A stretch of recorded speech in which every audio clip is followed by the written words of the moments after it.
दर्शकों को नमस्ते प्रणाम। मैं आपका अपना ठाकुर प्रखर सिंह और रात के 8 बज चुके हैं और कहानी का जो सिलसिला है बदस्तूर जारी है।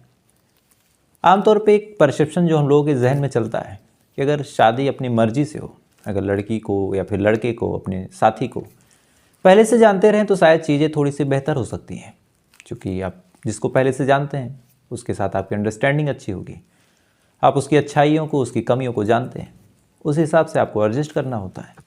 लेकिन कभी कभार कुछ ऐसी कहानियाँ भी निकल के सामने आती हैं जिसे जानने के बाद, जिसे सुनने के बाद कहीं ना कहीं आदमी एक बार हैरान हो जाता है कि ये चीज़ें हो क्या रही हैं। और एक आदमी, एक शख्स, एक लड़की, एक लड़का जिसको कभी हमने अपना हमसफ़र चुना था, उसने भी चुना था, साथ में जीने मरने की कस्में खाई थी, जिसके लिए पूरी दुनिया से लड़ा हमने, अंत में ज़िंदगी के ऐसे नाजुक मोड़ पे आके वो ऐसा धोखा और ऐसे काम कैसे कर सकता है। तो ये पूरी कहानी इसी सच्ची घटना पर आधारित है। कहानी बिहार की है। बिहार में एक जगह है हाजीपुर। इसी हाजीपुर में रहने वाले एक परिवार की है। तो सीधा सीधा इस कहानी का रुख करते हैं और इस कहानी की शुरुआत होती है बीदुपुर गांव से। ये गांव इसी बिहार के इसी हाजीपुर में है। इसी गांव में एक शख्स रहा करते थे जिनका नाम था सुधीर। बात साल 2013-14 की है। सुधीर जो अपनी ज़िंदगी की शुरुआती दिनों में कुछ आगे बढ़ने का सोच रहे थे, कुछ करने का सोच रहे थे। ठीक ठाक परिवार था, पढ़ने लिखने में भी सुधीर अच्छे थे, तो इन्हें लगा कि शायद पढ़ लिख के कुछ आला मुकाम हासिल किया जा सकता है। तो ऐसे ही ये पढ़ाई के लिए इधर उधर जाते हैं और ऐसे ही जाने के दौरान इनकी मुलाकात एक लड़की से होती है जिसका नाम था सुमन। अब सुमन से इनकी मुलाकात हुई। पहली नज़र में सुधीर ने सुमन को दिल दे दिया। अब सुधीर सुमन के पीछे परेशान। अब उस ज़माने में साल 2013-14 में शायद आज जैसी चीज़ें थी भी नहीं, ना इतना सस्ता इंटरनेट था, ना ही इतनी सारी चीज़ें थी। आज सोशल मीडिया को ज़्यादा ही जोरों पे। तो उस टाइम सुधीर लगातार सुमन को फॉलो करते रहे, लगातार बातचीत करने की कोशिश करते रहे। इत्तेफाक से एक दिन मौका देख के सुधीर ने अपने मन की बात सुमन से कह भी दी। सुमन भी शायद सुधीर को पसंद करती थी। उसके बाद सुमन ने हाँ कर दिया। हाँ करने के बाद अब दोनों खुश, एक दूसरे के साथ अब शादी के सपने देखने लगे, एक दूसरे के साथ मिलने जुलने लगे।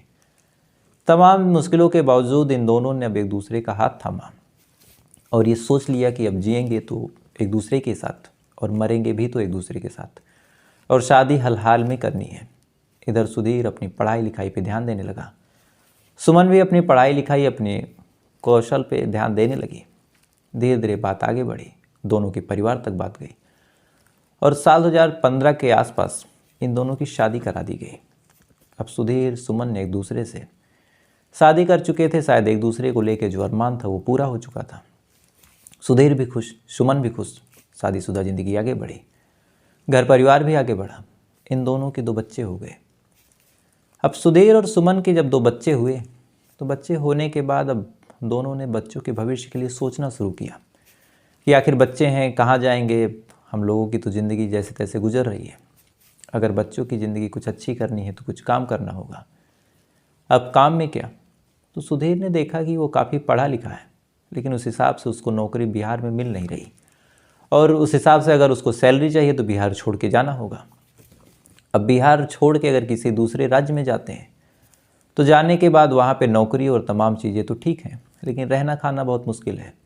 अब ये दिक्कत, तो तमाम चीज़ें चलती रही, मन में उधेड़-बुन चलता रहा। बीच बीच में सुधीर ने कुछ ट्यूशन वगैरह भी पढ़ाया।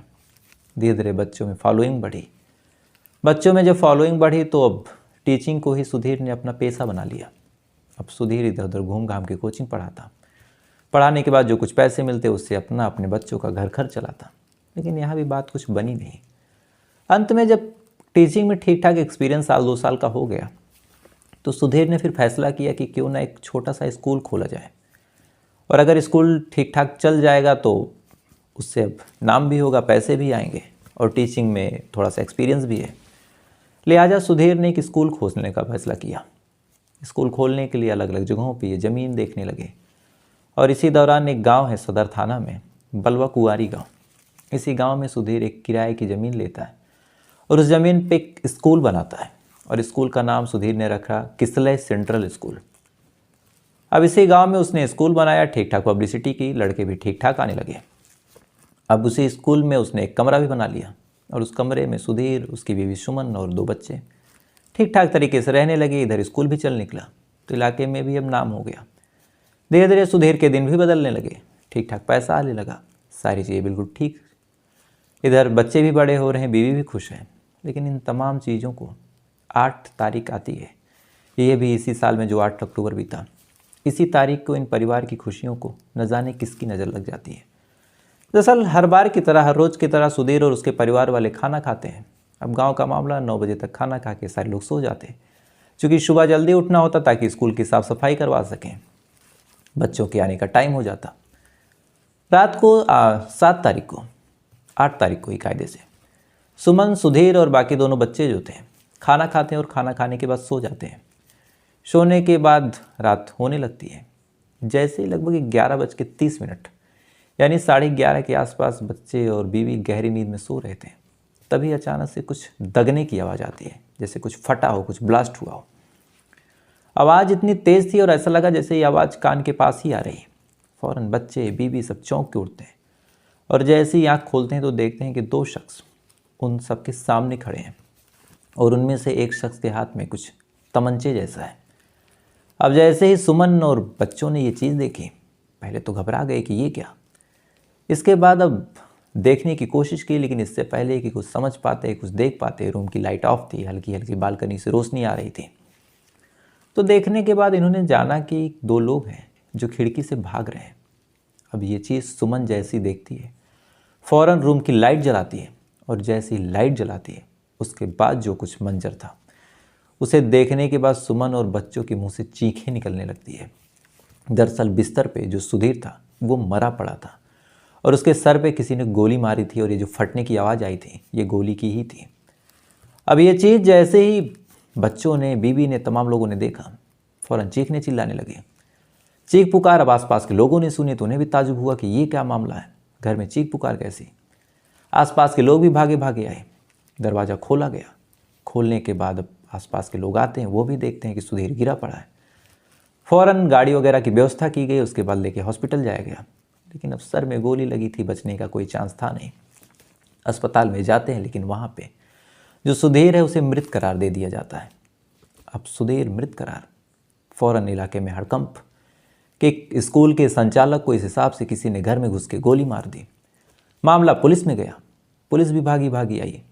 सबसे पहले बॉडी अपने कब्जे में ली, जहाँ पे ये घटना हुई थी उस क्राइम सीन पे पहुँचा, तमाम जगहों को सील किया, जांच पड़ताल शुरू की। बॉडी का जब पोस्टमार्टम हुआ तो उसमें भी ना कोई हाथापाई के निशान, ना कुछ और, बस एक चीज़ थी और जो क्लियर थी उसके हिसाब से कि सुधीर अपने कमरे में सो रहा था, किसी ने धोखे से गोली मार दी। अब ये चीज़ जब पुलिस वालों ने पोस्टमार्टम रिपोर्ट के हिसाब से सोचा तो यहाँ से पुलिस वालों के पास कई एंगल बनते हैं और इन्हीं एंगलों पे पुलिस वाले उलझ के रह जाते हैं।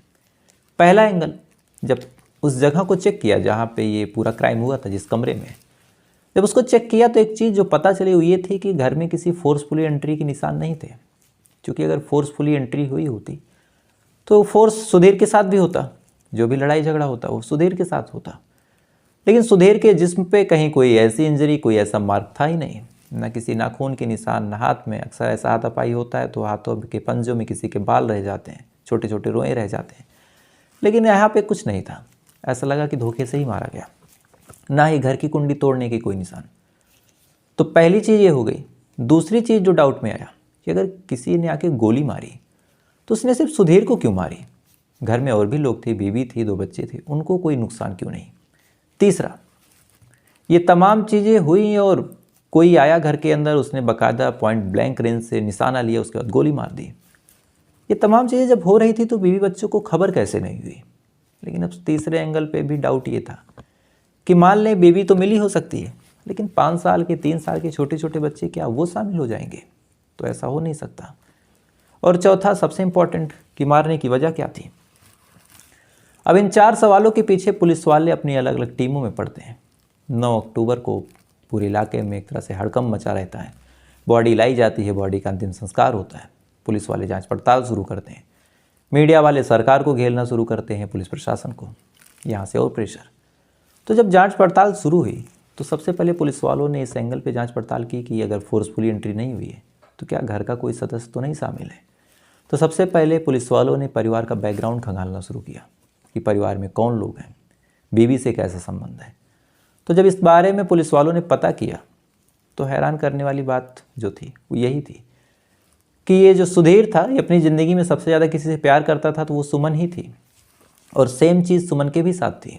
सुधीर जब कुछ नहीं था तब भी सुमन ने उसका हाथ पकड़े रखा।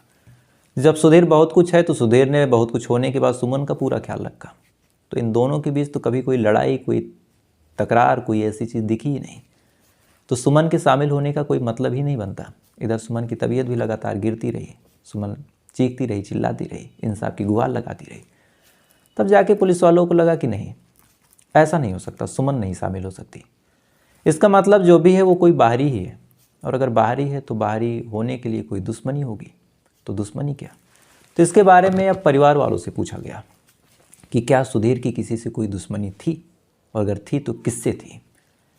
ये सवाल जब सुधीर से पूछा गया, सुधीर के घर वालों से, तो घर वालों ने अजीब अजीब सा जवाब दिया। घर वालों ने ये तो कहा कि हाँ, दुश्मनी तो थी, पैसों को लेके कई लोगों से वाद विवाद रहा, चूँकि सुधीर से कईयों ने पैसे लिए थे, सुधीर ने जब मांगा तो कईयों से बहस हुई, लेकिन अब उनमें से कौन है ये नहीं पता। अब पुलिस वालों ने पूछा कि चलो ये ही बता दोगे किससे पैसों का लेन देन था। तो परिवार वालों ने टोटल 5-6 लोगों का नाम लिया। इतने लोग थे जिनसे पैसों का लेन देन था और वो पैसे दे नहीं रहे। अब पुलिस वालों ने एक एक लोगों से पूछताछ शुरू की, चूँकि और कोई एंगल बन नहीं रहा था। अब एक एक लोगों से जब पूछताछ शुरू की तो तमाम लोगों से कहा कि क्या तुम उस रात क्या कर रहे थे, कहाँ गए थे, तुम पैसे नहीं दे रहे थे, तुम्हारा झगड़ा हुआ था, तब तुमने क्या कहा था। ये तमाम चीज़ें पुलिस वाले पूछताछ करते रहे। वक्त धीरे धीरे गुजरता रहा। 8 अक्टूबर की ये घटना हुई थी। देखते देखते पूरा अक्टूबर महीना गुजर गया और कहीं से कोई ऐसी जानकारी, कहीं से कोई ऐसा क्लू, कोई ऐसी बात मिली ही नहीं जिससे लगे कि हाँ, इस केस में कुछ बात बन सकती है। वक्त गुजरता रहा, पुलिस वाले जांच पड़ताल करते रहे। कभी फॉरेंसिक की टीम आती, कभी कुछ और आता। देखते देखते एक ओपन मर्डर केस अब कहीं ना कहीं ब्लाइंड मर्डर मिस्ट्री बन चुका था। अक्टूबर महीना गुजर गया, पुलिस वालों के हाथ खाली थे। इधर जो बीबी थी लगातार पुलिस वालों पे दबाव बना रही थी, रो रही थी कि मेरे पति के कातिलों को ढूंढा जाए। पुलिस वाले इस केस को चैलेंजिंग ले रहे थे, लेकिन कुछ कर नहीं पा रहे थे। देखते देखते नवंबर महीना भी लगभग बीतने को हुआ। ना कोई क्लू, ना कोई दुश्मनी, ना कोई दोस्ती, कहीं भी कोई ऐसी चीज़ मिली ही नहीं जिससे बात बन सके। अब लगभग जब 2 महीने गुजर गए, कायदे से अक्टूबर भी गुजर गया, लगभग नवंबर भी गुजर गया, मोटा मोटी 8 दिन और हटा दें तो 2 महीने हो गए। तो जब ये तमाम चीज़ें गुजर गई और पुलिस वालों ने अपने सारे घोड़े खोल दिए, कहीं से कोई जवाब नहीं, कहीं से कोई क्लू नहीं, तब पुलिस वालों ने कुछ और सोचा। उन्होंने सोचा कि पहले हमने बीबी पे डाउट किया, बीबी से कुछ जानकारी मिली नहीं, ना कुछ सस्पिशियस चीज़ें मिली। उसके बाद हमने ये पता किया कि पैसे का लेन देन और दुश्मनी किससे किससे है। हमने वहाँ भी पूरी खाक छान ली, वहाँ भी कुछ नहीं मिला। तो जब नाजायज़ संबंध का मामला नहीं है, बीबी से लड़ाई झगड़ा नहीं था, साथ ही दुश्मनी का कोई एंगल नहीं निकला, कोई पैसे के विवाद में कत्ल किया नहीं, तो कहीं ऐसा तो नहीं कि कोई ऐसा भी हो जो छोटी बात को दिल पे लगा के बैठा और उस वजह से उसने कुछ ऐसा कर दिया हो। अब 2 महीने बाद पुलिस वालों ने जब इस एंगल पे जांच पड़ताल शुरू की तो सबसे पहले ये पता किया कि क्या कोई ऐसा था जिससे हल्की फुल्की सी झड़प हुई है, जिसको आसपास के लोगों ने तवज्जो ना दी हो, या फिर कोई ऐसा जिससे झगड़ा विवाद हुआ हो, कोई ऐसा जिसको काम से निकाल दिया हो, कोई ऐसा जिसकी बाइक वगैरह से एक्सीडेंट हो गया हो। ये तमाम चीज़ें जब पुलिस वालों ने खंगालनी शुरू की तो तमाम तफ्तीश के बाद एक न्यूज़ निकल के सामने आई, और वो न्यूज़ थी कि जिस स्कूल में ये प्रिंसिपल थे, संस्थापक थे, उस स्कूल में एक टीचर भी था जिसका नाम था प्रभात। और अभी 2-3 महीने पहले की बात है, प्रभात को सुधीर ने काम से निकाल दिया, और निकालने का तरीका भी बड़ा अजीब था, बहुत गुस्से में निकाला। हालांकि आसपास के टीचरों ने पूछा कि क्यों निकाल रहे हो, तो उस पर सुधीर ने कुछ बताया नहीं, बस कहा कि ये यहाँ नहीं पढ़ाएगा।